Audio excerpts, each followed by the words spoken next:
크신 사랑 안에서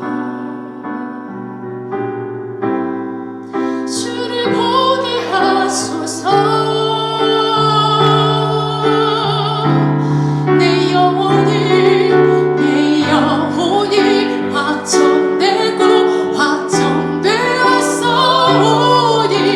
믿음에 눈 들어 주를 바라봅니다. 내 영혼이 확정되고 확정되었사오니 믿음에 눈 들어 주를 바라봅니다.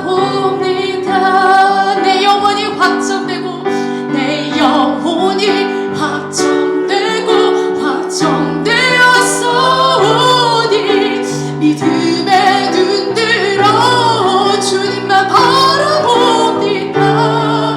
내 영혼이 확정되고 확정되었사오니 믿음에 눈 들어 주를 바라봅니다.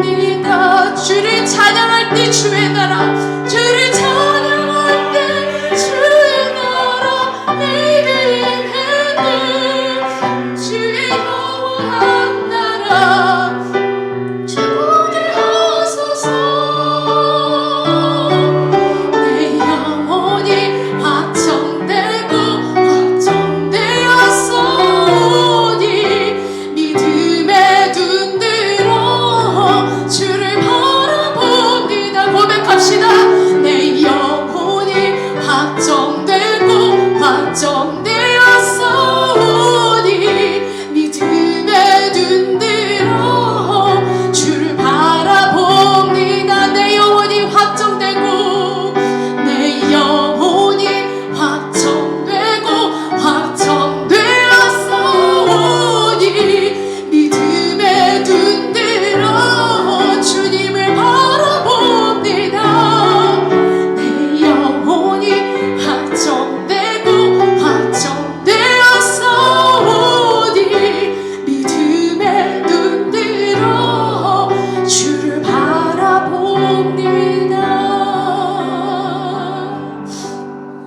주님, 우리가 믿음의 눈을 들어 주님만을 바라보길 원합니다. 이 시간 드려지는 예배 가운데 우리가 믿음의 눈으로 믿음의 마음으로 주님의 말씀을 받게 하옵소서. 예배 가운데 주님 성령 아버님 임재하여 주시옵소서. 우리가 드려질 예배를 위해 하나님의 임재하심을 위해 기도하겠습니다.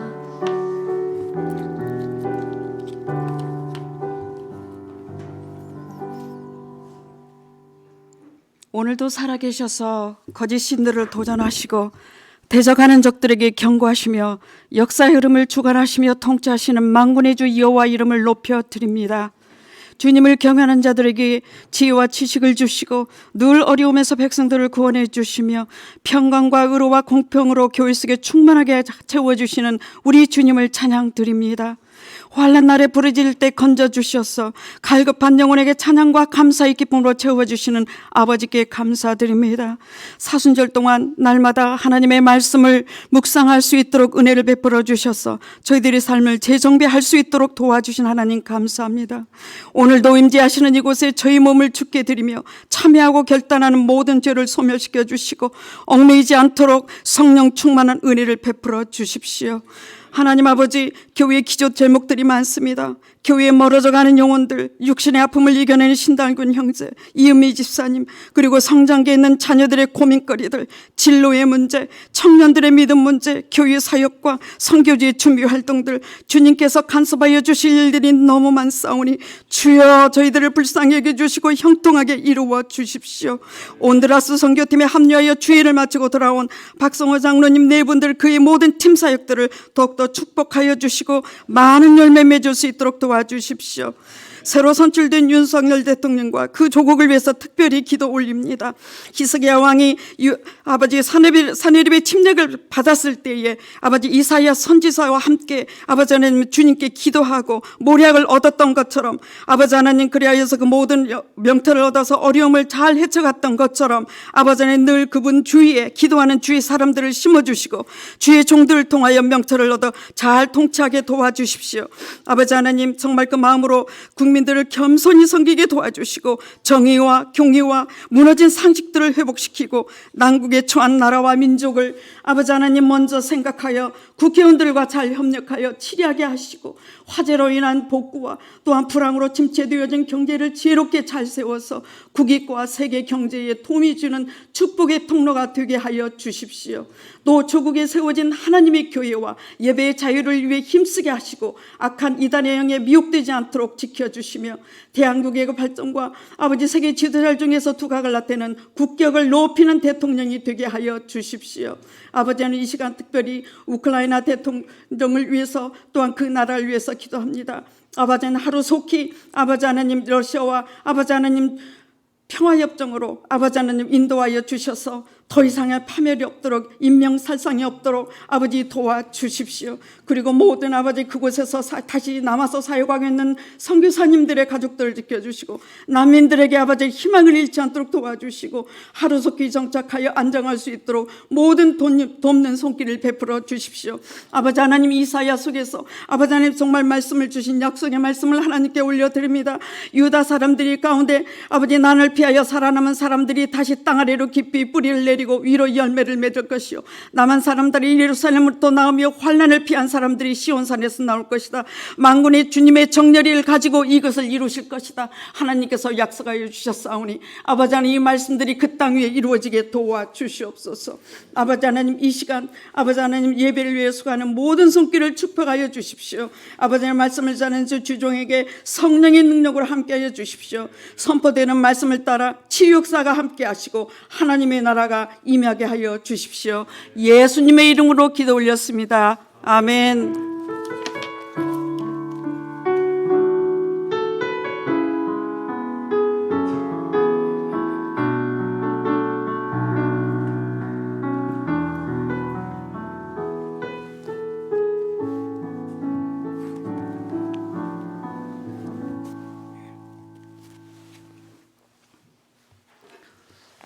사순절 두 번째 주일 예배로 하나님 앞에 예배를 드립니다. 우리 앞뒤 분들과 함께 인사를 나누시죠. 잘 오셨습니다. 주님의 축복이 함께 하십니다. 우리 이 앞자리에 우리 조유현 목사님과 사모님이 방문하셔서 함께 예배를 하게 되었습니다. 우리 잠깐 일어나 주시고 큰 박수로 한번 환영해 주시겠습니다. 박수 소리가 너무 작았습니다. 다시 한번 크게 박수 한번 해주십시오. 우리 현재는 열방교회 협동목사님으로 계시는데 저희 교회 한번 방문하시고 싶으셔서 한번 오셨습니다. 잘 오셨습니다. 함께 또 이렇게 예배하게 돼서 너무 좋습니다. 오늘부터 데일라이트 세빙 타임이 시작되어서 시차 적응이 여러분 어떠실지 모르겠습니다. 예배 후에 우리 중보기도실에서 권사님들의 기도 모임이 있습니다. 우리 다음 주 주일 친교 시간에는 우리 중보기도 후원자 저희들 그 주일학교 그리고 학생들 그리고 EM 아마 여러분 그 추첨해서 하나님이 정해주신 기도를 하시는 그런 어린이들이 있고 학생들이 있고 EM이 있는데요. 누가 누군지 잘 모르시는 분들이 있어서 같이 대화를 나누고 뭐 이럴 정도는 아니지만 누구라도 얼굴을 좀 봐야 될 것 같아서 잠깐 인사하는 그 시간을 갖도록 하겠습니다. 우리 주일 친교를 섬겨주실 분들은 우리 친교부에서 아마 저희 교회 단톡방에 여러분 안내해드린 것처럼 친교를 섬겨주실 분들 사인해 주시면 좋겠습니다. 우리 박성호 장로님과 김금호 권사님께서 온두라스 단기 선교 잘 마치고 돌아오셨습니다. 다녀오신 온두라스 그 선교 보고는 아마 프린트해서 여러분에게 나눠드렸고요. 조금 있다가 우리 박성호 장로님께서 나오셔서 그리고 우리 사진과 함께 잠깐 선교 보고해 주실 것입니다. 우리 주일을 제외한 40일에 사순절 동안 낮 12시에 밴드에 말씀을 업로드하고 있습니다. 주일 아침 묵상과 또 사순절 말씀 저도 올리느라고 정신없이 바쁜 이 사순절을 보내고 있습니다. 여러분 사순절의 말씀을 묵상을 하시면서 정말 그리스도의 십자가를 더 깊이 묵상하시는 그런 기간 되시기를 바랍니다. 우리 난민 선교 컨퍼런스가 이번 주 금요일, 토요일 이틀에 있는데요. 금요일 저녁은 저만 가고 토요일에는 가실 분들과 함께 가려고 합니다. 가실 분들은 우리 선교부장님에게 미리 말씀해 주시기를 바랍니다. 우리 김금호 권사님께서 또 온두라스에서 커피를 또 사오셨습니다. 나가실 때 커피 하나씩 또 가정당 하나씩 받아가시기를 바랍니다. 암송 구절입니다. 시편 1편 2절 말씀을 같이 암송하도록 하겠습니다. 시작.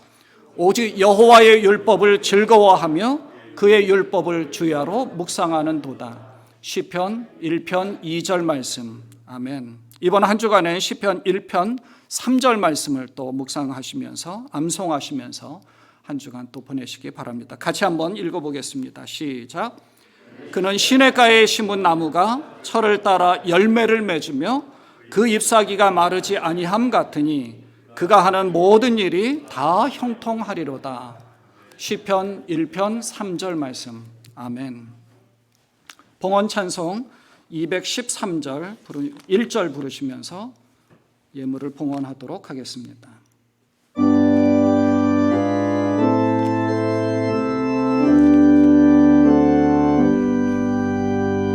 나의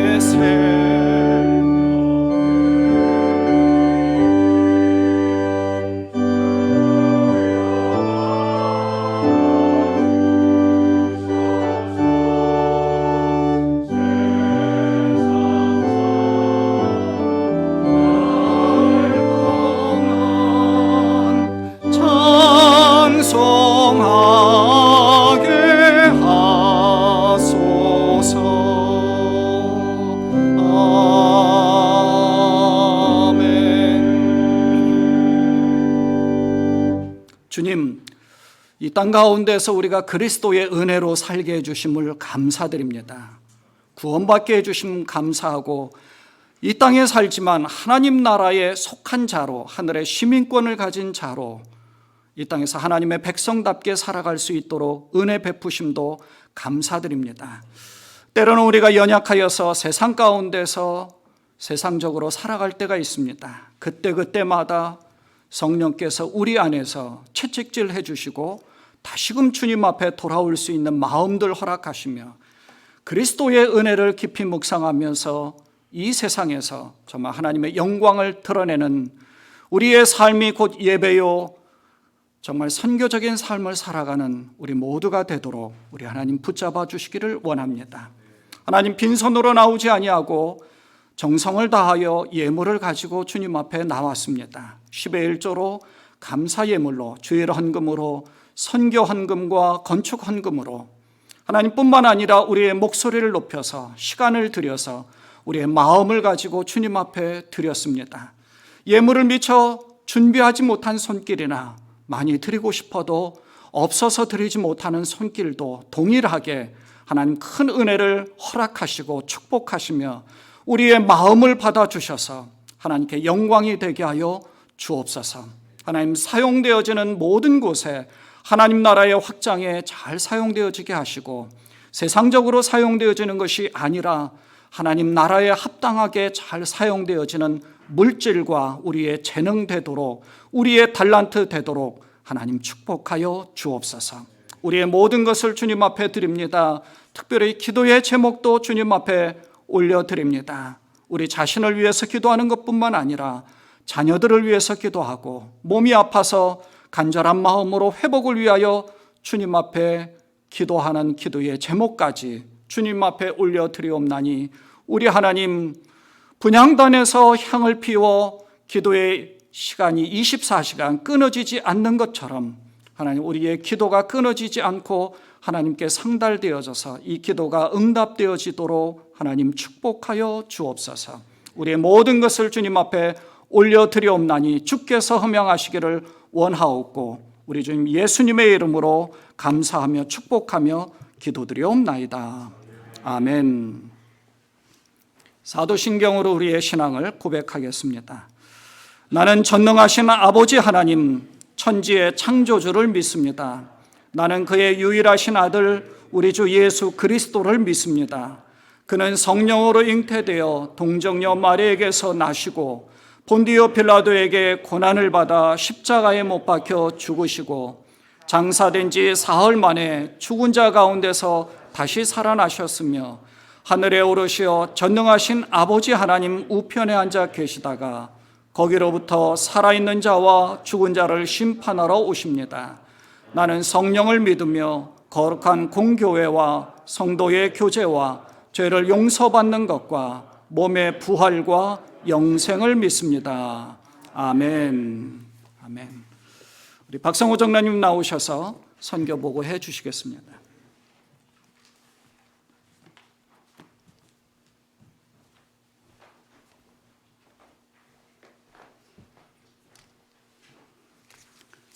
우리 가지고 있는 성경책 사도행전 16장 31절 같이 한번 보겠습니다. 우리 뭐 다 아는 말씀이니까 제가 읽겠습니다. 주 예수를 믿어라. 그리하면 너와 내 집이 구원을 받으리라. 아멘. 저희가 이 선교회 현장에 나가면 이걸 들고 나가요. 이거하고 그 침통하고 들고 나가는데 여기에 보면 제일 위에 예수 그리스도를 아십니까? 이렇게 물어보거든요. 그러면 이분들 대답이 예수는 나의 구원자이십니다. 이렇게 대답하는 분은 예수를 믿는 사람이고 그냥 말을 못하고 쭈밋쭈밋 하는 분은 예수를 안 믿는 사람이에요. 그래서 이 두 사람을 우리가 구분하죠. 구분해서 이분에게 예수 그리스도를 영접할 수 있도록 이제 계속 기도하고 말씀을 여기 이제 쭉 그런 말이 이제 순서적으로 있는데 제일 아래에 보면 주 예수를 믿어라. 그리하면 너와 내 집에 구원을 받으리라. 이 말씀이 제일 아래에 있어요. 그래서 제가 그 현장에 나가면 수없이 이것을 같이 그분들하고 읽었던 이러한 말씀입니다. 이거 말고는 없었어. 그 선교 보고는 그거는 여기 안 올라 있죠? 네, 선교 보고는 프린터에 있습니다. 아, 프린트 있어요? 프린트 저도 한 장 주시겠어요, 혹시?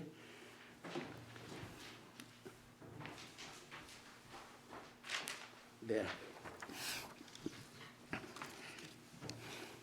저희가 온두라스는 저는 두 번째 갔습니다. 2년 반 전에 갔고요. 이번에 이제 저희가 한 3, 4주 전에 세 가정이 모여서 우리가 아무리 이렇다고 하더라도 선교를 하지 않고 그냥 이 코로나 바이러스가 완전 끝날 때까지 있을 수 없다. 그래서 우리가 선교를 떠나자. 그날 그랬어요. 그래서 저희들 그 선교팀에게 카톡을 보냈는데 바로 뭐 나도 가겠다. 그래서 처음에는 15분이 모여서 가게 되었어요. 그런데 두 분이 갑자기 떠나기 며칠 전에 사정이 있어서 못 갔고요. 13분이 떠나게 되었습니다. 온두라스는 과테말라하고 니카라과 사이에 있는 중미에 있는 우리가 잘 아는 곳인데요. 저희가 갔던 산페드로술라라는 데는 온두라스에서 두 번째 큰 도시예요. 한 인구가 100만 되는데 저희는 그곳에 간 게 아니고요. 산페드로술라는 공항만 저희가 좀 빌렸습니다. 그래서 거기서 내리면 한 1시간 반 정도 시골로 들어가요. 시골로 들어가는데 거기에 가면 우라코라는 한국의 황충렬 선교사님이 선교하고 계시는, 그래서 거기에 학교를 짓고 유치원부터 12학년까지 한 400명, 2년 반 전에는 한 450명 됐는데 지금 한 400명 되는 학교가 있고요. 그 우라코 인구 한 5, 6천 명 되는 곳을 중심으로 그 주위에 한 1시간 정도 우리가 또 차로 이동해서 이제 매일 돌아다니면서 침술 사역하고 전도하고 저희는 제일 그 주 사역이 믿지 않는 자들 어떻게 해서라도 믿을 수 있도록 예수 그리스도를 영접할 수 있도록 그렇게 인도하는 일을 하고 있습니다. 그래서 이번에는 13분이 떠났고요. 저희들이 이제 그 침술 사역을 하면서 보면요. 예수를 영접하겠다고 대답하지 않는 사람은 99% 낫들 안 해요. 어떻게 해서라도 이분들에게 예수가 우리의 구주라는 그 확신을 갖게 해준 사람은 거의 다 치료가 되는데요. 그렇지 않는 사람들은 치유가 되지 않더라고요. 그래서 저희가 그분들을 붙들고 기도하고 그 다음에 확신이 있고 내가 예수를 믿겠다고 한 후에 침수를 합니다. 그 전에는 저희가 침수를 해도 낫지 않더라고요. 그래서 그렇게 하고 있고요. 그 다음에 한 가지 저희가 이번에 떠나면서 33분의 후원을 받고 떠났습니다. 33분이 물질적으로 도와줬고 기도해줬고 이러한 일들을 받고 떠났어요. 우리 선교팀들이 저희같이 한 30명 조금 넘게 모이는 교회에서 9가정이 후원을 해줬습니다. 그리고 전 교인이 기도로 같이 보내는 선교 사역을 같이 동참했어요. 그래서 같이 떠나는 분들이 대관절 시온선교회가 어떠한 교회인데 한 30명 예배 본다고 그러면서 이렇게 많은 분들이 선교 후원에 동참하고 또 기도로 전 교인이 기도를 한다고 그러니까 깜짝 놀라더라고요. 그래서 한번 시온선교회에 꼭 한번 와보고 싶다고 이러한 얘기를 들었습니다.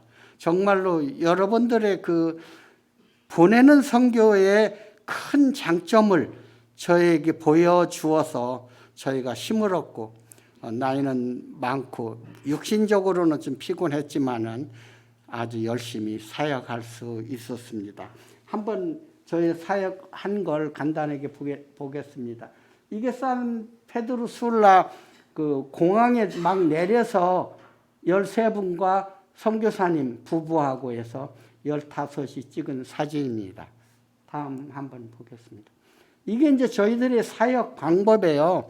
이렇게 그 지역의 교회에 아침에 저희가 그 학교의 아침 예배가 꼭 7시에 시작하더라고요. 학교 전교생이 한 채플에 모여서 기도회를 해요. 거기에 우리가 같이 참석하고 여기는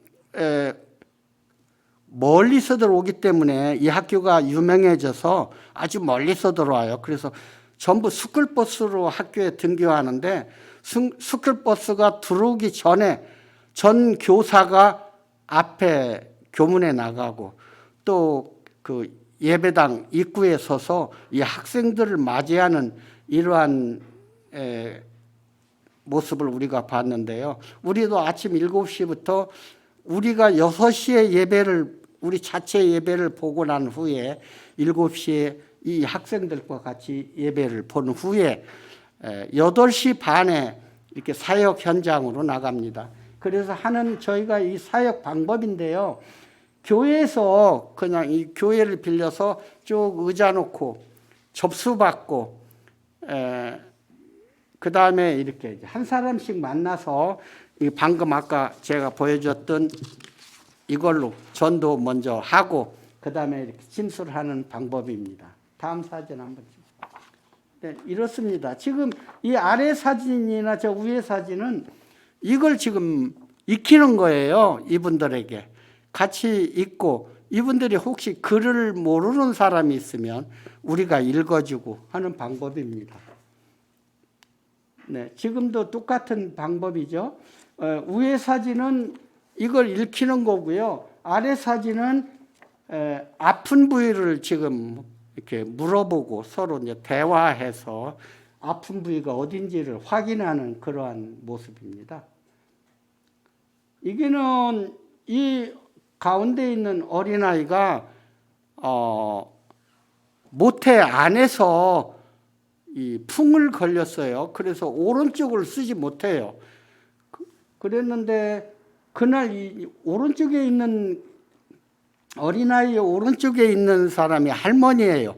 48 먹은 사람인데 이 아이 12살 먹은 아이의 할머니예요. 할머니가 치료를 받으라고 왔다가 이제 손자가 따라왔던 것 같아요. 그래서 보니까 한쪽을 이렇게 못 쓰고 말을 못 하고, 그래서 저희가 이제 기도하고 침 넣고 그러한 후에 같이, 그 옆에 있는 분은 목사님이세요. 이 교회, 우리가 갔던 지금 사역하는 그 교회의 목사님이십니다.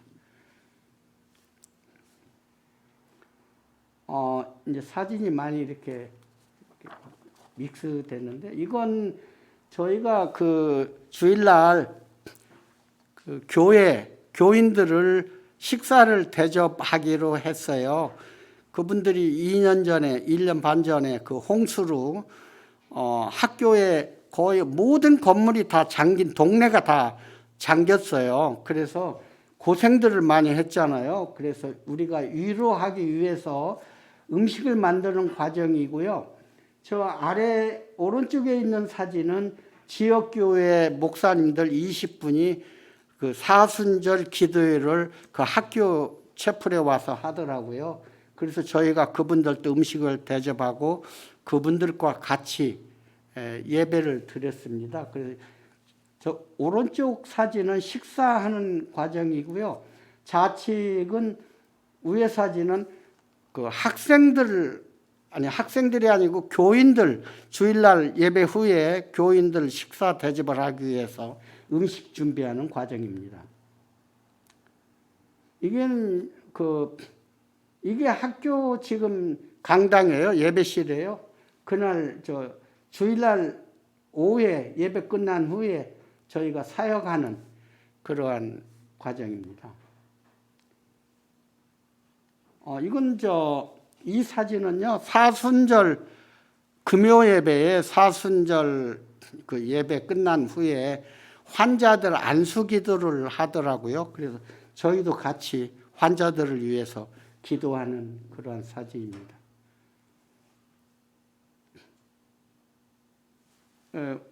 이쪽 위에 사진은 어느 교회의 그 평신도 임원인데 그 치료를 받으러 온 분께 지금 전도하는 그러한 과정이고요.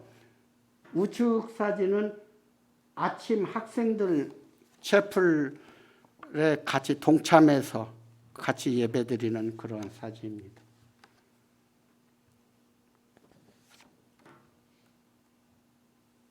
좌측은 아까 말했던 지역 목회자들 20분이 와서 예배드릴 때 같이 예배드리는 거고요. 우측 사진은 우리가 사역에 나가서 사역 끝난 후에 그 지역 교회 교인들과 목사님과 같이 사진 찍은 사진입니다. 이게 좌측은 아까 그 어린아이 치료 후에 저희가 같이 기도하는 모습이고요. 우측은 우리의 사역 모습을 찍은 사진입니다. 이분들이 오면 저 오른쪽 위에서 접수를 받고요.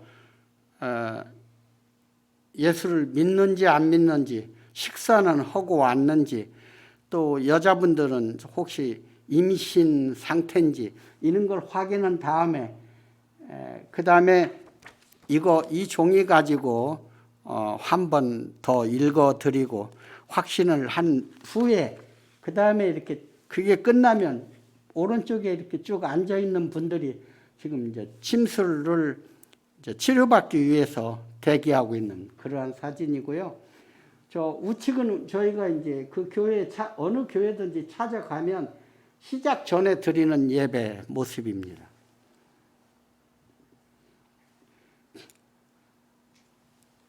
우측 사진은 길이 저런 모습이에요. 이런 길로 해서 비포장도로 이런 길로 해서 저희가 1시간씩 교회를 찾아가는 모습인데요. 옛날에는 이 온두라스가 이 바나나가 이제 주 농업 그 생산품이었는데 지금은 그게 아니고 전부 그 야자예요. 야자. 그래서 야자나무 사이로 저 길이 있어서 가는 모습이고요. 저희가 가면 아까 저희가 읽었던 주 예수를 믿어라 이런 그 배너를 교회 앞에 이제 여러 군데 배너 한 여러 장을 만들어서 같이 걸어놓은 그러한 사진입니다.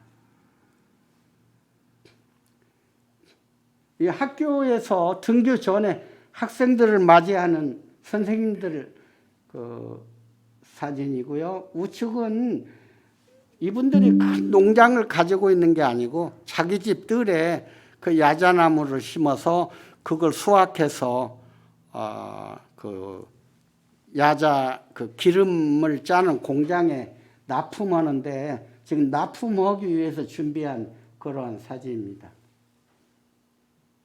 이게 아침 그 학교 전교생이 400명이 모여서 예배드리는 모습입니다. 끝이죠.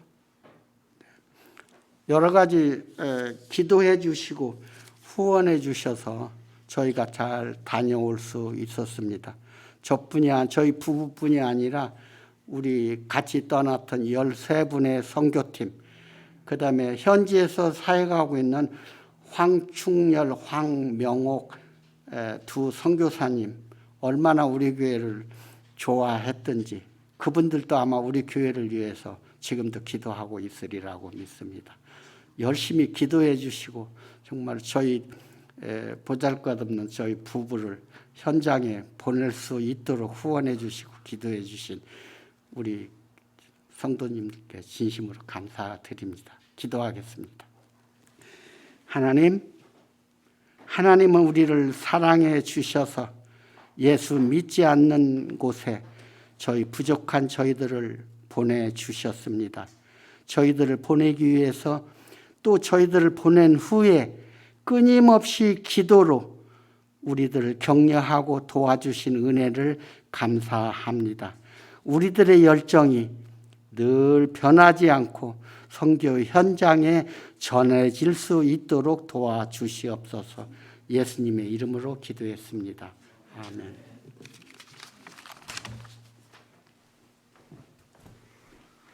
우리 장로님 수고하셨습니다. 우리 박수로 격려 한번 하겠습니다. 여러분 한번 생각해 보십시오. 저희 한국의 70년대는 복음을 전하면 그래도 그분들 중에서 많은 분들이 교회들로 돌아왔습니다. 요즘 여기에서는 저희가 복음을 전해도 별로 이렇게 받아들이지 않는 데 반해서 그래서 저희가 지역에 있는 우리 장로님도 전에 한번 말씀하셨죠. 우리 갈 장로님 말씀하신 것처럼 지역에 있는 스페니시들 혹은 뭐 그 밖에 난민들을 위해서 더 전도하면 한국 사람 전도하는 것보다 하나님 나라가 더 크게 확장되지 않겠느냐고 그래서 저희가 그분들을 위해서 기도하셨죠.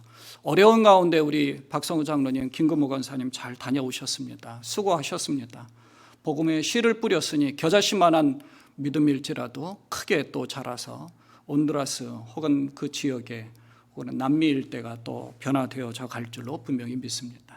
우리 다 자리에서 일어나셔서 하나님의 말씀을 또 교독하도록 하겠습니다. 누가복음 20장 41절부터 47절까지의 말씀을 교독하겠습니다. 예수께서 그들에게 말씀하셨다. 어떻게 사람들이 그리스도를 다윗의 자손이라고 하느냐? 다윗이 친히 시편에서 말하기를 주님께서 내 주께 말씀하셨다. 내가 내 원수들을 내 발 아래에 굴복시킬 때까지 너는 내 오른편에 앉아 있어라 하였다. 다윗이 그리스도를 주라고 불렀는데 어떻게 그가 다윗의 자손이 되겠느냐? 모든 백성이 듣고 있는 가운데 예수께서는 자기 제자들에게 말씀하셨다. 율법 학자들을 조심하여라. 그들은 예복을 입고 다니기를 원하고 장터에서 인사받는 것과 회당에서 높은 자리와 잔치에서 윗자리를 좋아한다. 다 같이 읽겠습니다. 그들은 과부들의 가산을 삼키고 남에게 보이려고 길게 기도한다. 그들은 더 엄한 심판을 받을 것이다. 아멘. 살아계신 하나님의 말씀입니다. 자리에 앉으시기 바랍니다.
아멘. 감사합니다.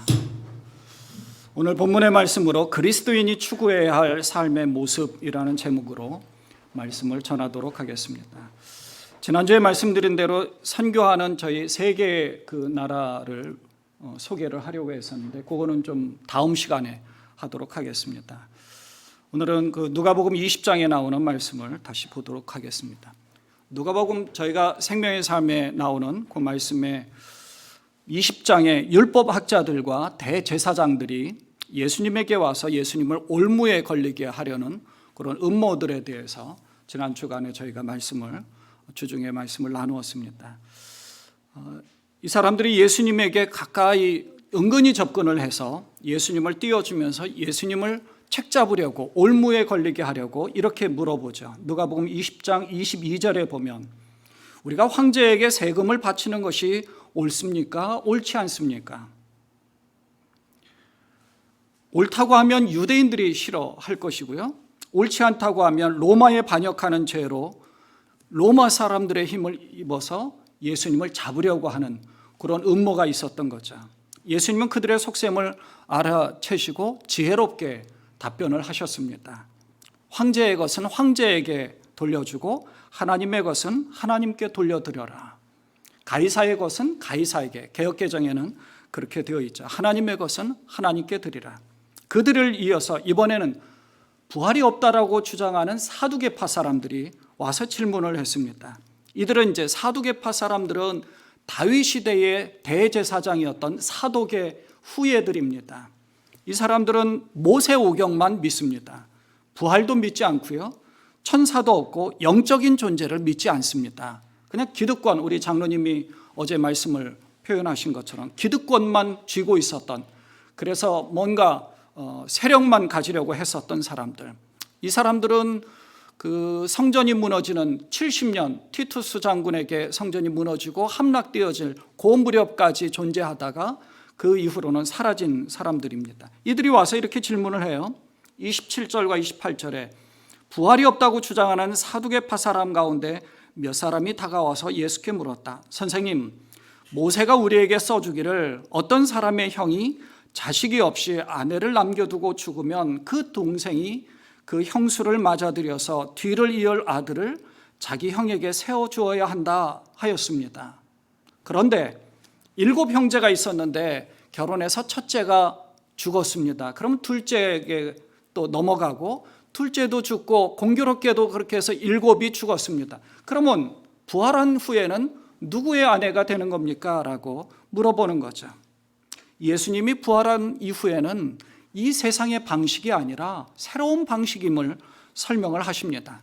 그때는 죽음도 없고 또 창조 법칙에 하나님께서 이 세상의 창조 법칙을 가졌지만 부활한 이후에는 이 세상의 법칙이 아니라 또 다른 법칙이 있다는 것을 말씀하신 겁니다. 그때는 결혼하는 것이라든지 죽음이라는 것 자체가 없다는 겁니다.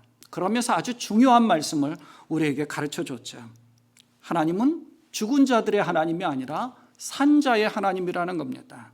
37절과 38절에서는 그래서 이렇게 기록해요. 죽은 사람들이 살아난다는 사실은 모세도 가시나무 떨기 이야기가 나오는 대목에서 보여주었는데 거기서 그는 주님을 아브라함의 하나님, 이삭의 하나님, 야곱의 하나님이라고 부르고 있다. 우리가 보통 그렇게 많이 얘기하잖아요. 아브라함의 하나님, 이삭의 하나님, 야곱의 하나님이라고 우리가 기도도 그렇게 하고 그렇게 알고 있습니다. 하나님은 죽은 사람들의 하나님이 아니라 살아있는 사람들의 하나님이시다. 모든 사람은 하나님과의 관계 속에서 살고 있다는 것을 우리에게 가르쳐 줍니다. 그러니까 산자의 하나님이라는 말뜻에는 살아있는 사람만이 하나님을 경배할 수 있다는 그런 뜻이 있는 거죠. 그렇다면 여기에 아브라함의 하나님, 이삭의 하나님, 야곱의 하나님이라고 부르는 것은 그들은 육체적으로는 이미 죽었지만 영적으로는 죽은 자들이 아니라 영적으로는 아직도 살아있다는 것을 우리에게 가르쳐 주는 겁니다. 영적으로는 부활한 것과 같은 거예요.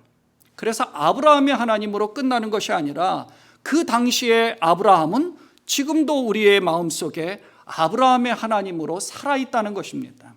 그러니까 아브라함이나 이삭이나 야곱은 이미 육체적으로는 죽었습니다. 그러나 성경을 통해서 우리가 알고 있기로는 그들은 어떻게 살아왔는지, 하나님과 어떤 관계를 맺고 있는지, 그들이 하나님을 어떻게 잘 섬기고 있는지 우리에게 영적인 도전을 주고 있다는 거죠. 오늘 말씀은 이렇게 답답한 바리새파 사람들이나 사두개파 사람들이 하나님께 선택을 받아서 하나님의 말씀을 잘 알만한 사람들인데 그런데 주님을 알지도 못하고 있으니까 답답한 거죠. 그러니까 율법학자들은 이전에 모세오경을 잘 압니다. 사두개파 사람들도 모세오경을 잘 알죠. 근데 모세오경 그 시대에 부활을 경험한 사람이 아무도 없어요.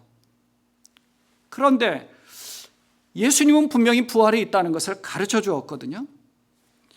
그럼 잘 알지도 못할 뿐더러 왜곡된 신앙을 가지고 있는 이들에게 그러면서 높은 자리에 앉아서 남들보다 더 대접받으려고 하는 이런 모습들이 있어서 오늘 말씀을 통해서 경고하고 있는 겁니다. 그러니까 이런 말씀들은 사실은 우리도 하나님 말씀을 열심히 잘 알려고 공부하잖아요. 묵상도 합니다. 통독도 합니다. 맥체인 성경 읽기를 통해서 열심히 공부를 하고 성경을 많이 이해하려고 합니다. 근데 성경을 알고 있고 이해하는 것으로 끝나면 안 된다는 것을 가르쳐 주는 거죠. 왜냐하면 율법학자들은 우리보다 더 능통한 사람들이거든요. 그런데도 예수님을 잘 알지 못했다는 거예요. 중요한 것은 예수님을 정말 본질적으로 잘 알아야 된다는 겁니다. 예수님을 알지 못하면 이런 오해가 있다는 거예요. 우리도 그렇습니다. 우리 그리스도인들에게 경각심을 주는 말씀이고 신앙생활에서 조심해야 되는 부분들이 무엇인가 그것을 우리에게 정말 두 가지로 우리에게 가르쳐 주는 겁니다. 자, 오늘 읽은 말씀은 이렇게 시작합니다. 예수님 율법학자들의 이 잘못된 그리스도관에 대해서 타치해 주시는 거예요. 41절, 44절까지는 이렇게 말씀합니다. 예수님이 이제 그들에게 말씀을 하십니다. 어떻게 사람들이 그리스도를 다윗의 자손이라고 하느냐? 다윗이 친히 시편에서 말하기를 주님께서 내 주께 말씀하셨다. 내가 내 원수들을 내 발 아래에 굴복시킬 때까지 너는 내 오른편에 앉아 있어라 하였다. 다윗이 그리스도를 주라고 불렀는데 어떻게 그가 다윗의 자손이 되겠느냐? 유대인들이 생각할 때는 유대인들이 생각하는 그리스도와 예수님이 생각하는 그리스도가 틀린 거예요. 유대인들이 생각하는 그리스도 하면 이제 메시아를 얘기하는데 그 그리스도를 다윗의 자손이라고 불렀습니다. 그러니까 메시아는 다윗의 후손이라고 부른 거죠. 눈먼 이 맹인이 예수님을 멀리서 보고 그분이 메시아임을 알고 다윗의 자손이여 하고 자기를 불쌍히 여겨달라고 큰 소리로 외친 적도 있었죠. 다윗을 언급을 하는데 왜 다윗의 자손이라고 언급을 했느냐 하면 사실 아브라함의 후손이라 그러면 더 권위가 있고 아브라함의 후손이다 그러면 유대인들에게 더 보여줄 만한 것들이 있는데도 아브라함의 후손이라고 얘기하지 않고 다윗의 자손이라고 한 이유가 있습니다. 왜 그랬을까요? 다윗 시대에는 그 이스라엘이라는 나라가 제국으로 성장할 만큼 큰 나라였습니다. 영토도 크게 확장되어졌고 주변 나라에서 감히 이스라엘을 엿보지 못할 만큼의 강력한 통치력이 있었습니다. 그러니까 다윗은 정말 강력한 군사력을 가진 그런 힘이 있는 왕이라는 것을 상징하는 거죠. 지금도 다윗의 별이 이스라엘의 국기잖아요. 그러니까 그만큼 강력함이 있었습니다. 메시아는 다윗의 후손으로 와서 이런 강력함을 가지고 자기들을 로마의 식민지하에서 해방시켜 줄 것이다 라는 그런 기대감을 가지고 있는 거예요. 그래서 다윗의 자손이라고 이야기하는 겁니다. 그래서 다윗의 자손 이름을 강조하는 거죠. 반면에 예수님은 그리스도는 다윗의 자손이 아니다라고 분명히 하시면서 시편의 말씀, 오늘 본문의 말씀을 시편의 말씀을 인용하십니다. 이 시편은 그 시편 110편의 말씀인데요. 다윗은 메시아이신 그리스도를 주님이라고 불렀습니다. 자, 그러면 다윗 시대에 분명히 메시아이신 그리스도를 주님이라고 불렀는데 어떻게 다윗의 후손이 그리스도가 될 수 있느냐? 후손이라는 것이 아닙니다. 예수님은 분명히 육체적으로는 다윗의 자손입니다. 그러나 메시아인 그리스도는 다윗의 자손이 아닙니다. 그걸 가르쳐 주는 거예요. 무슨 얘기냐면 사람들은 메시아가 분명히 와서 로마의 식민지하에서 벗어나게 해 주실 것이다라는 그런 기대감을 가지고 있는데 반해서 예수님은 메시아가 그렇게 와서 로마의 식민지하에서 벗어나게 하려는 메시아가 아니라 오히려 십자가를 지고 죽어야 되는 게 메시아다. 그걸 가르쳐 주는 겁니다. 분명히 다르잖아요. 이스라엘 백성들, 유대인들은 강력한 통치권을 가진 강력한 힘을 가진 분이 그리스도일 것이다. 그렇게 생각하는 데 반해서 예수님은 이들이 너희가 잘못 생각하고 있다. 그리스도는 분명히 십자가를 지는 아주 나약한 자일 뿐이다 라는 걸 가르쳐 주는 겁니다. 실제로 예수님은 십자가를 지시고 우리를 구원해 주셨죠. 그걸 가르쳐 주시려고 말씀하는 겁니다. 당시에 율법에 능통한 율법학자들, 서기관이라고 불리우는 그들은 이 성경을 모를 리가 없습니다. 잘 알죠. 그럼에도 불구하고 예수님에 대해서는 잘못 생각하고 있습니다. 우리가 단편적으로 아는 것보다 더 체계적이고 더 아주 능통할 정도로 잘 아는 이런 율법학자들인데, 그런데 그들은 그리스도라는 메시아에 대해서 자기들에게 유리한 해석을 하는 겁니다.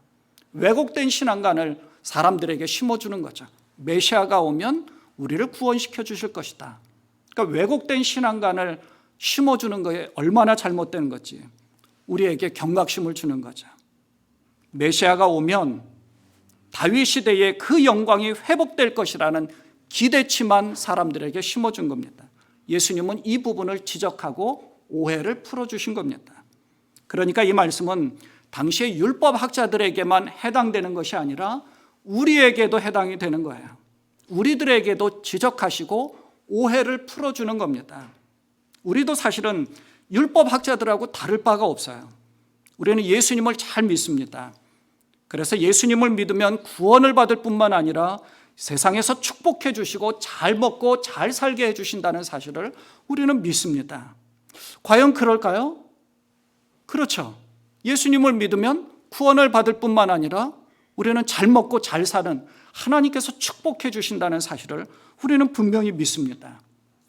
그런데 그렇게 안 되는 사람도 있다는 사실을 우리는 욥기를 통해서 잘 배웠습니다.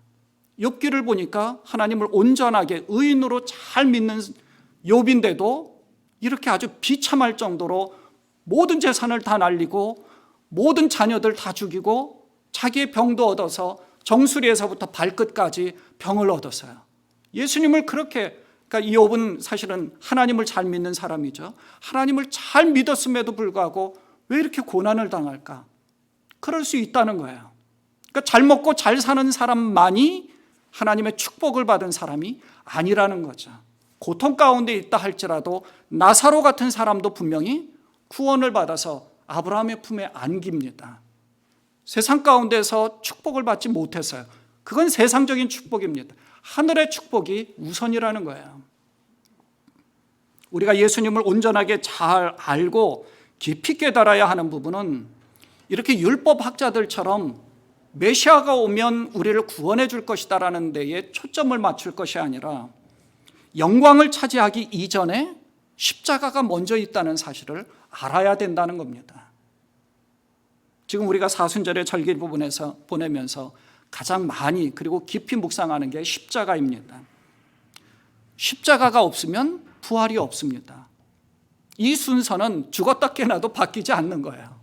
근데 우리는 예수님을 잘 믿으니까 잘 먹고 잘 사는 거에 먼저 영광만을 바라보면 앞뒤 순서가 바뀐다는 겁니다. 예수님을 잘 믿으면 구원을 받는 게 먼저예요. 예수님을 잘 믿으면 아브라함의 품에 안길 수 있다는 것이 우선입니다. 우선순위가 있어야 되는 거죠. 그 사실을 우리는 잊지 말아야 됩니다.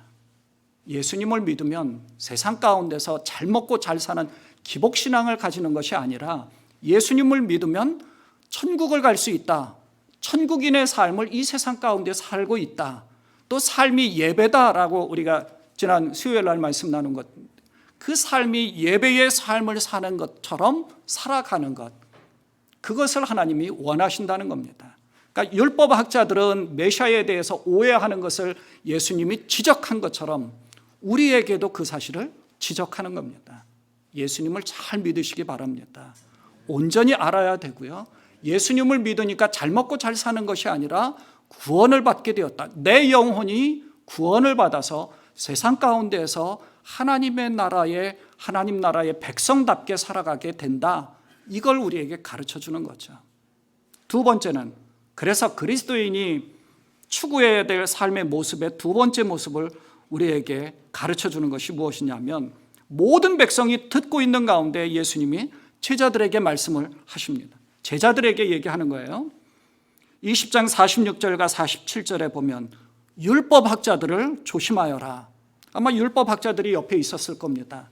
그런데 백성들에게 말씀을 쭉 전하신 다음에 제자들에게 율법학자들을 조심해라. 그들은 예복을 입고 다니기를 원하고 장터에서 인사받는 것과 회당에서 높은 자리와 잔치에서 윗자리를 좋아한다. 그들은 과부들의 가산을 삼키고 남에게 보이려고 길게 기도한다. 그들은 더 엄한 심판을 받을 것이다. 이렇게 이제 말씀을 하신 겁니다. 예수님 모든 사람들이 다 듣고 있는 가운데 공개적으로 이 율법학자들의 외식과 교만을 아주 책망을 하신 거죠. 당시의 종교 지도자들은요, 아주 그럴듯한 복장을 입었습니다. 위엄을 보이려고 애썼고요. 어떤 모임에 참석할 때는 높은 자리에 앉습니다. 그들의 옷은 특별 대우를 받으면서 권위를 내세우는 그런 복장이 있어요. 그래서 저 발끝에까지 보통 우리 목사 가운을 입듯이 그게 이제 저 밑에까지 가득합니다. 겉으로 볼 때는 아주 화려합니다. 목사 가운처럼 검은색이 아니에요. 아주 길어서 땅에 끌릴 정도로 이런 옷을 입는 이유는요, 사람들에게 눈에 띄게 하려고 하는 겁니다. 뭔가를 보이기 쉽게 특별한 존재라는 것을 보이려는 과시욕이 있는 거예요. 과시하고 교만한 모습을 사람들에게 막 보입니다. 그런데 하나님이 이것을 싫어하신 거예요. 여러분, 히스기야 우리 권사님이 기도도 해주셨는데 유대의 왕으로 되었습니다. 그래서 하나님 보시기에 아주 정직히 행하였어요. 우상을 다 철폐했습니다. 바알과 아세라 신상을 완전히 찍어버렸습니다. 당시에 이스라엘 백성들이 그때 당시에 이제 출애굽하면서 그 왜 불뱀에 물려 죽었을 때에 놋뱀을 높이 매달아서 사람들이 살았잖아요. 근데 그 놋뱀을 그때까지도 가지고 있으면서 수백 년이 지난 정도로 그 놋뱀을 가지고 있으면서 그걸 우상으로 섬기고 있었던 거예요. 그걸 쳐다보면 살겠지 하고. 히스기야는 그것도 부셔버렸습니다. 그런 거 보면 안 된다. 하나님을 잘 믿어야 된다. 그런데 히스기야 왕이 아수르가 마침 이제 북이스라엘을 멸망시키고 아수르가 쳐들어왔어요. 아주 간절한 마음으로 성전에서 기도하였죠. 기도한 그 다음 날 하나님께 살려달라고 간구하고 나서 그 다음 날 나가보니 어떻게 돼요? 하나님의 천사가 아수르 군사 18만 5천 명을 다 죽였죠. 아주 굉장한, 아주 정말 이런 엄청난 일이 일어날 수 있구나. 하나님을 믿으면 정말 이런 일이 일어날 수 있다는 기대감을 우리에게 갖게 하는 그런 구절들. 뿐만 아닙니다. 히스기야 왕이 병들어 죽게 되었어요. 근데 또 하나님 앞에 기도합니다. 하나님이 또 살려주셨어요. 15년의 생명을 연장시켜 주셨습니다. 그 표징으로 해 그림자도 뒤로 물러갈 정도로 그렇게 엄청난 기적을 맛보았습니다. 마침 그때 느부갓네살 그 바벨론의 사절단들이 왔어요. 그랬더니 이 히스기야가 그때 하나님 앞에 기도하면서 다 이런 기도응답을 받는다 기고만장하면서 그 느부갓네살이 보낸 사절단에게 왕궁의 모든 보물들을 보여주고 자랑스럽게 모든 것을 다 설명하고 보여줍니다. 단순히 보여준 게 아니에요. 의기양양한 아주 자만심과 교만함이 가득해서 내가 너희들을 만큼은 이길 수 있다라는 그런 자만심을 가지고 아마 보여줬을지도 몰라요. 결국 어떻게 돼요? 그 느부갓네살 바벨론에 의해서 유다가 멸망하고 말았죠. 하나님 그걸 우리에게 가르쳐 주는 겁니다. 아무리 큰 기도 응답을 받았다 하더라도 한순간에 무너질 수 있다는 걸 가르쳐 주는 겁니다. 이스라엘의 첫 번째 왕인 사울도 마찬가지입니다. 아주 겸손한 자로 하나님 앞에 인정을 받았어요. 하나님께서 인정해 주신 것은 그 겸손함입니다. 물론 하나님의 예배하심과 하나님께서 이끌어 주심이 있었겠죠. 그런데 이 사울 왕도 어떻게 해요? 아말렉을 완전히 진멸하라고 했는데 아말렉을 완전히 진멸하지 않고 전리품으로 내가 이 아말렉과 싸워서 이겼다라는 것을 사람들에게 보이면서 득이양양하는 그런 모습을 가지려고 전리품을 남겨두었다가 하나님 앞에 아주 호되게 꾸지람을 받고 결국 하나님이 사울을 버리셨죠. 버린 이유는 분명합니다. 사람의 교만함입니다. 자만심이에요. 뭔가 뻐기려고 하는 마음들. 그게 잘못됐다는 거죠. 예수님은 율법학자들의 예복을 입고 다니는 것을 지적하시면서 회당에서 높은 자리에 앉는 것과 잔치의 윗자리에 앉는 것을 지적하시면서 또 무슨 말씀을 하시느냐 하면 여기에 보면 과부들의 가산을 삼켰다라고 그래요. 그러니까 강제로 빼앗았다는 거예요. 과부들은요 당시에 사회적인 활동을 할 수 없는 여성들입니다. 사회적인 활동을 할 수 없는, 그러니까 사별하고 나면 먹고 살 일이 아무것도 없어요. 지금은 일을 할 수 있지만 당시에는 일할 수가 없어요. 누가 먹여줘야 됩니다. 근데 누가 먹여줄 수 있을까요? 없죠. 사회적 약자입니다. 아무것도 없어요. 그런데 남아있는 그 남편이 죽기 전에 가지고 있었던 재산 조금 있었을 겁니다. 많은 사람도 있었겠지만 근데 그것마저도 뺏어버렸다는 거예요. 과부들의 가산을 삼켰다라는 얘기는 힘 있는 사람은 잘 못 뺏어요. 힘 없는 사람들은 잘 속여 먹습니다. 힘이 없으면 더 당하게 되어 있어요. 그런데 그들의 가산까지도 삼킬 정도면 힘이 없는 사람들까지도 그거를 뺏었다는 얘기죠. 그리고 그 뒤에 남에게 보이려고 길게 기도한다. 그러니까 경건한 사람이라는 것을 보이려고 더 길게 기도한다는 거예요. 경건한 척한다는 거죠. 그 전에 먼저 예수님이 과부들의 가산을 삼켰다라는 것은 그들은 분명히 잘못된 사람들이에요. 책망받을 사람입니다. 근데 길게 기도한다는 건 이건 이중인격자처럼 정말 하나님 보실 때에 합당치 못한 모습이라는 거죠. 길게 기도하는 그들은 더 엄한 심판을 받을 것이라는 것을 말씀하십니다. 그래서 우리는 죽기까지 자신을 낮추시고 그리고 복종하신 예수님의 겸손과 섬기는 삶의 모습을 추구하라는 것입니다. 그리스도인의 삶의 모습은 추구해야 될 삶의 모습이 바로 여기에 있다는 거예요. 한순간에 무너질 수 있다는 거죠. 한순간에. 그 전에 조금 전에 말씀드린 것처럼 히스기야 왕은 엄청난 기도 응답을 받잖아요. 하나님이 사랑하시는 종 사울도 마찬가지로. 그런데 그러지 못했다는 거죠. 한 예를 말씀을 드리고 마치도록 하겠습니다. 1920년생으로 현재 103세 되시는 김영석 교수님이 기독교 아직 희망이 있는가 이런 책을 제가 보다 보니까 교수님이 정신적 지도자로 두 사람을 소개를 하는데 한 사람은 도산 안창호 선생이고 또 한 분은 이 고당 조만식 선생입니다. 안창호 선생이 일제 때 죽으셨고 이 조만식 선생은 공산당에 의해 죽으셨죠. 이분들은 이제 조만식 선생님은 장로님이시고요. 이분들 크리스찬으로서 아주 신앙심이 좋은 분들로 소개를 하면서 이 조만식 장로님은 한국의 이 간디라고 불리울 정도로 크리스찬의 아주 모범적인 모습을 보여주셨다는 겁니다. 여기서 이제 크리스찬들은 양심적인 신앙인의 모습을 표현을 하시면서 이 사회악이 팽배한 세상에 살면서 점점 사회악은 팽창해 나가고 있잖아요. 더 악해져 가고 있고요. 크리스찬은 더더욱 주님 앞에서 신앙적인 양심을 갖고 살아야 된다라고 말씀을 이 김영석 교수가 권면하는 겁니다. 100년 전에는 기독교가 희망이 있었습니다. 지금의 세속적인 기독교 신앙인의 모습으로 지금부터 100년 후에는 과연 한국 사회가 또 우리 이민 사회, 우리 다음 세대가 또 이 미국이 전 세계적으로 기독교가 희망이 있을까? 거기에 대해서 제언을 해 주신 겁니다.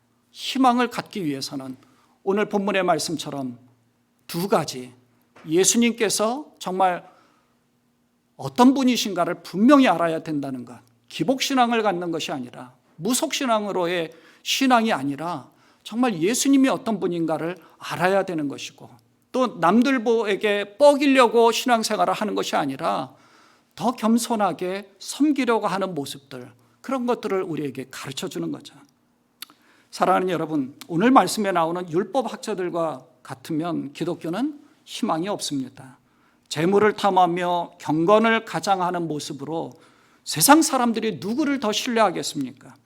오히려 믿지 않았지만 세상 가운데는 법 없이도 살 수 있는 그런 아주 성실하고 진실하게 사는 사람들 많이 있죠. 김영석 교수도 그걸 지적하는 거예요. 크리스찬이라고 무조건 인정하겠느냐? 아니다. 오히려 예수님을 믿지 않지만 세상 가운데에서 더 예수님을 믿는 사람들보다 더 아주 경건한 사람들, 정직하게 사는 사람들, 법 없이도 살 수 있는 아주 정직하고 진실하게 살아가는 사람들이 있는데, 그러면 후대의 사람들은 예수 믿는 사람들의 말을 듣겠느냐? 아니면 이 사람들의 말을 듣겠느냐? 이 사람들은 예수를 모르거든요. 아니, 예수를 부정할지도 몰라요.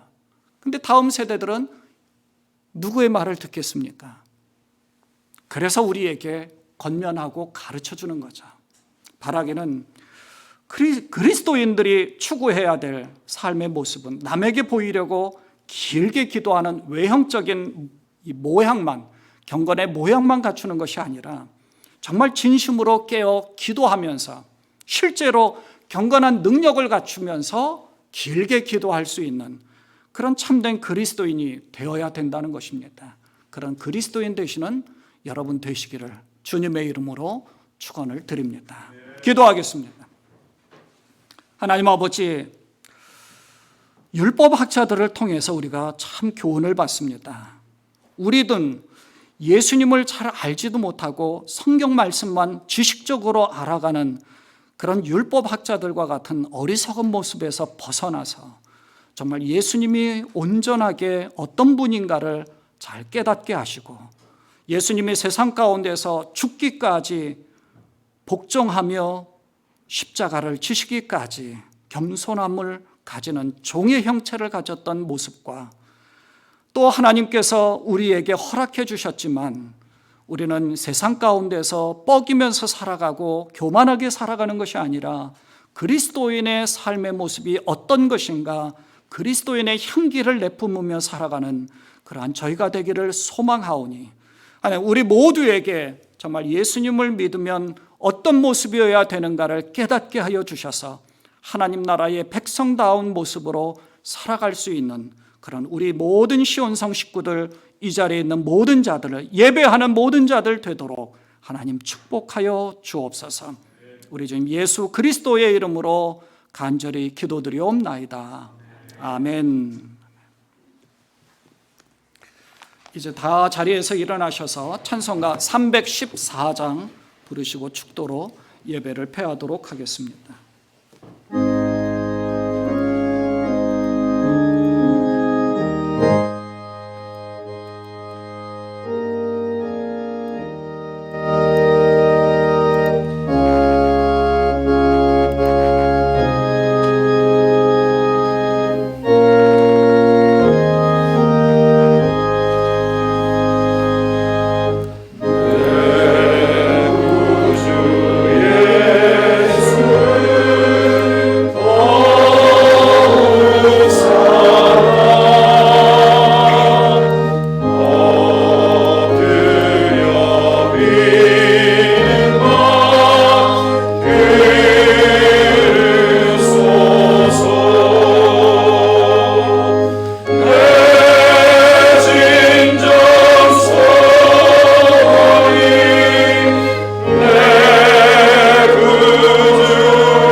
이제는 우리 주 예수 그리스도의 은혜와 하나님 아버지의 무한하신 사랑하심과 우리와 늘 함께하사 우리에게 말씀을 깨닫게 하시고 생각나게 하시고 세상 가운데 살면서 그리스도인의 삶의 모습이 어떠한 모습이어야 되는지를 우리에게 늘 깨닫게 하시는 성령님의 내주 위로 교통하심의 역사가 정말 하나님 앞에 바른 모습으로 참 그리스도인, 크리스찬의 어떤 모습으로 살아야 되는지 정말 하나님 말씀 가운데 깨닫고 말씀 안에서 예수님을 믿으며 겸손하게 주님 앞에 복종하는 마음으로 세상 가운데 그리스도인의 향기를 내뿜며 살기를 다짐하고 머리 숙이는 당신의 사랑하는 모든 자들 머리 위에 이제로부터 영원까지 함께하옵시기를 간절히 축원하옵나이다.